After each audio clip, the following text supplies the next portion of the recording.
أن أمن البلد أمانة في أعناقنا جميعا.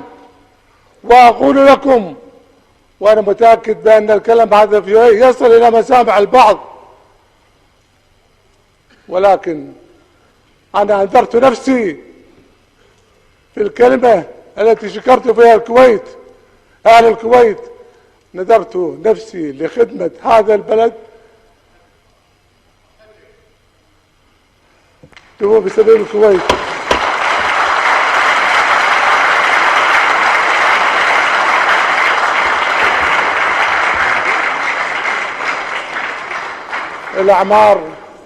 الأعمار بيد سبحانه عز وجل، ولكن لن نتهاون أو أتوانى اليوم وتتهم الحكومة بالتراخي وبالتساهل مع من يريد العبث بأمن البلد بشكل مباشر أو غير مباشر. ولكن أقولها لكم في هذه الجلسة عندما أطلب من الأخ والزميل وزير الداخلية أن يشد بعض الوقت، أسمع من يقول نحن نعيش في بلد ديمقراطي لا في بلد بوليسي، وسمعت هذا الكلام، ولكن قلت نعم تعيشون في بلد ديمقراطي بحيث لا تؤثرون على حرية الآخرين. ولكن وصل السيل زبا، ولنسمع كلمتي هذه بصراحة.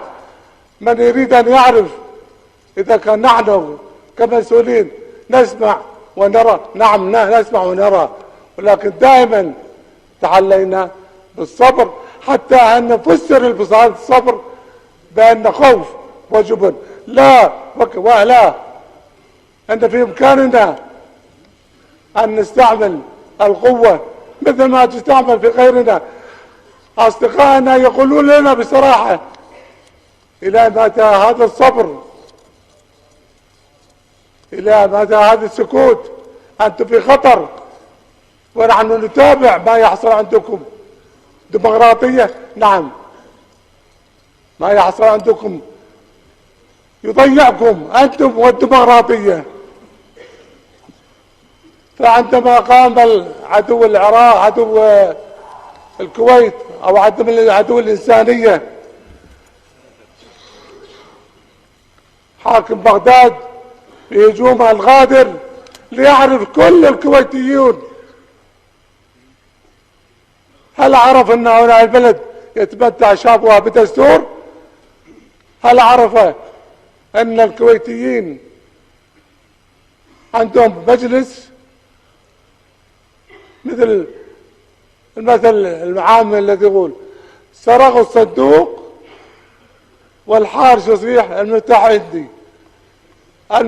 سرقوا الصندوق وما فيه من مجوهرات وهو يفتح عليهم لا تخافون، الصندوق المفتاح عندي. نحن سينطبق علينا هذا المثل، ستضيع هذا البلد وأهل البلد، ونحن لا نقول لا تخافون.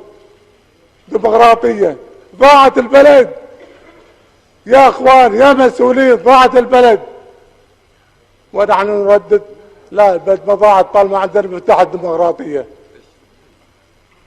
فبهذا أرجو أن يفهم العضو مرجوك بأن عندما نسكت في بعض المرات لا يعني هذا السكوت عدم الاهتمام بأمن البلد وأمن المواطنين. هذه أمانة نحملها، أمن المواطنين أمانة نحملها، لن نسمح لا في الحاضر ولا في المستقبل أن يأتي من يأتي مهما يكون له عذر والاعتداء على حرية المواطنين. لا، وأقول لا، وأنا أعرف جسامة المسؤولية وأعرف خطوة الكلام، ولكن في سبيل حرية المواطنين عندي الاستعداد أن أموت فداء للمواطنين.